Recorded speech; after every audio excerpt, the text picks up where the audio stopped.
வணக்கம். நான் சரஸ்வதி மோகன்ராஜ் பேசுறேன். இப்ப இது வந்து எங்க வீடு. நான் இருக்கிற வீடு இது. நேரா வெளிய வந்து அண்ணாமலை கோயில், திருவண்ணாமலை கோயில் தெரியும். மலை, மலை தான் தெரியும். மலைக்கு அப்புறம் வந்து பெரிய கோவில் இருக்கும். அதுக்கு நேரா நாங்க பஞ்சமுகத்துக்கு நேரா இருக்கோம். ஒரு கிராமத்துல. இப்ப நான் இருக்கிற வீட்டுக்கு பின்னாடி வந்து டெல்லிலேருந்து வந்து ஹிந்திக்காரங்க இருக்காங்க. ஒரு ஒரு ஹாலு, ஒரு ரூம்ல இருக்காங்க. பாப்கார்ன் இது. பாப்கார்ன் வறப்பாங்க, பஞ்சு மிட்டாய் போடுவாங்க. இப்போ வந்து பஞ்சு மிட்டாய் நான் ஏற்கனவே எடுத்துட்டேன். இப்போ வந்து பாப்கார்ன் வறக்கிறத எடுக்கிறேன்.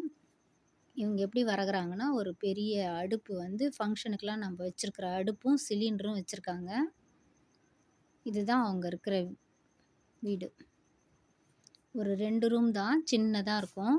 அதில ஒரு 3 பேர் தங்கி இந்த இதுதான். இதுக்குள்ள தான் போர் போட்டு அதை சுற்றி கட்டியிருக்கேன். அது சரியா வாஸ்துப்படி கட்டாததுனால இடிச்சு வச்சுருக்கோம். இந்த ரூமில் தான் இருக்காங்க அவங்க.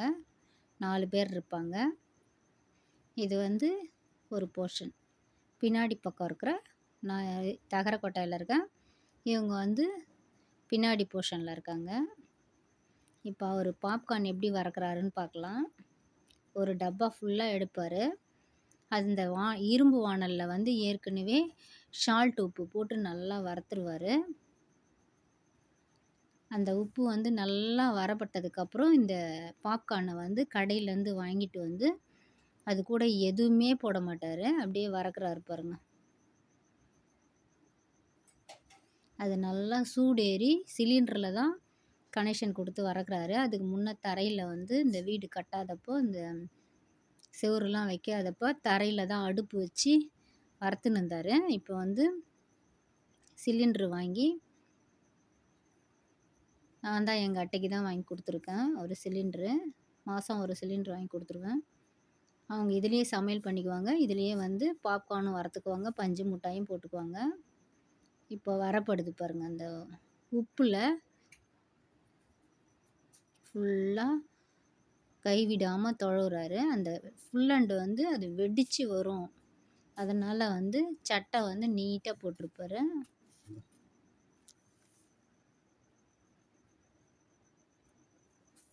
வெடிக்குது பாருங்கள். அது வெடிக்கிறதுனால அந்த வாணல் மாதிரி இருக்கும் ஜல்லடை, அதை வச்சு மூடிட்டு அதுக்கப்புறம் தொழவுறாரு.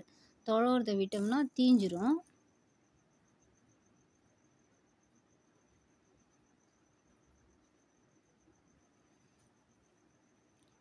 ஃபுல்லாக வறுத்ததுக்கப்புறம் அந்த ஜல்லடையில் எடுத்து ஜலிக்கிறாரு. கீழே வந்து அந்த உப்பு வந்து நின்றுடுது.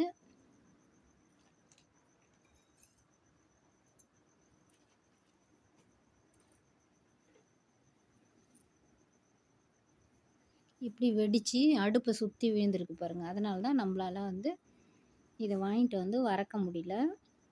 இவங்கிட்ட வாங்குகிறோம். இதில் வந்து எந்த ஒரு மருந்தோ கெமிக்கலோ போடுறதில்ல. வெறும் உப்பு மட்டும்தான். உப்பில் மஞ்சத்தூள் போட்டு வறக்குறாரு. வரப்பட்டுருச்சு அந்த ஒரு ஜக்கு மக்காச்சோளமும்.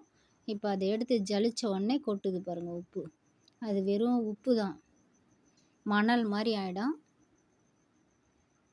அதை ஒன்றும் விடாமல் எடுத்து ஜலிச்சுட்டு அந்த கூடை நிறைய கொட்டிடுவார். சூடு ஆறுறதுங்காட்டியும் ஒரு கவரில் போட்டு வச்சுட்டாக்கா அப்போ தான் அது வந்து நமுத்து போகாமல் இருக்கும். அப்படியே பேக் பண்ணிவிடுவாங்க. சின்ன சின்ன கவர் வாங்கிட்டு வந்து வச்சு பேக் பண்ணிவிடுவாங்க.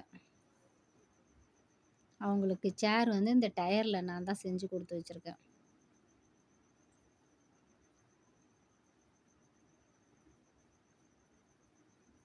அது ஃபுல்லாக ஒரு மூட்டையை வந்து ஒரு மூட்டை ஃபுல்லாக வாங்கின்னு வந்து அவர் ஒரு நாளைக்கு எவ்வளோ வேணுமோ அதை வறுத்து கொட்டி எடுத்துகிட்டு போய் உள்ளே வச்சு சின்ன சின்ன கவரில் பேக் பண்ணி ஒட்டி பசங்களுக்கு வந்து அவங்க கூட்டிகிட்டு வர பசங்களுக்கு வந்து கூலி கொடுத்து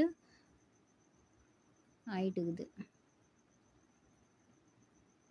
அவ்வளோதான், காலி பண்ணிட்டார். ஒரு நாளைக்கு இத்தனை கிலோன்னு சொல்லிட்டு வாங்கின்னு வர்றாரு. 3 பேருக்கு 3 பேருக்கும் கொடுத்து அனுப்பிடுறாரு. பாக்கெட்ட வந்து எண்ணி குடுப்பாரு. அத வந்து வித்து கொண்டு வந்து அவர்கிட்ட குடுக்கணும். இவரு தான் ஓனர்.